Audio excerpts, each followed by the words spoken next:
पाकिस्तान की हुकूमत, state of Pakistan को तोड़ने की कोशिश की गई। ये इकदाम अगर किसी और मुल्क में होता तो गद्दारी के पर्चे कटते। लेकिन मैं यहां पर यह भी कहना चाहूंगा कि अदालतों का दोहरा मयार आज पाकिस्तान की मईशत के लिए नासूर बन चुका है। आप अपने लाडले को और तरह का इंसाफ देते हो।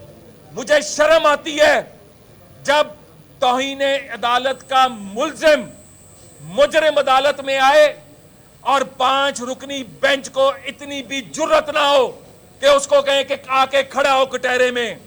और 195 दफा मुल्क का मुंतखब वजीर आजम अदालत के कटहरे में आए, अदालत के सामने खड़ा हो और उसकी बेटी को कहा जाए कि ऊंची आवाज में भी नहीं बोलना।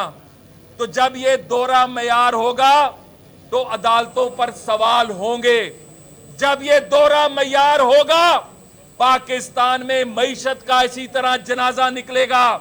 जब यह दोहरा मयार होगा तो रूल ऑफ लॉ की बातें सिर्फ ख्वाबो ख्याल की बातें रह जाएंगी। हमने मुशर्रफ का दौर भी देखा, कुर्बानियां दी, हमने हमेशा आइन की बहाली की जिद्दोजहद की, हमने कानून की बहाली की जिद्दोजहद की, रूल ऑफ लॉ की बात की। और कोई भी अगर रूल ऑफ लॉ के सामने खड़ा होगा तो हम उसके आगे खड़े होंगे। आज जंग एक ही है, पाकिस्तान की बका की जंग।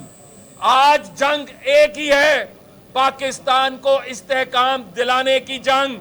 और जो लॉबीज इस्तेमाल की जा रही हैं पैसे दे के यहूदियों की, जो लॉबीज अमेरिका की गुलामी ना करने के नारे लगाने वाले अमेरिकी लॉबीज को पाकिस्तान के खिलाफ इस्तेमाल कर रहे हैं, उनका पाकिस्तान के गली कूचों में एहतसाब होने का वक्त आ गया है।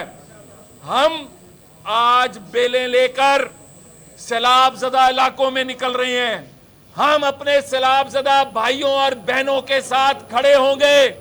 हम जाके जिस तरह हमारा कायद नवाज शरीफ, हमारी बहन मरियम नवाज, हमारा लीडर, हमारा प्राइम मिनिस्टर शहबाज शरीफ दिन रात सैलाबज़दगान के साथ खड़ा है, उसी तरह ये पंजाब असेंबली के तमाम मेंबरान आज यहां से निकलेंगे और सैलाबज़दा इलाकों का दौरा करेंगे। बहुत शुक्रिया सरदार अवैस लगारी साहब।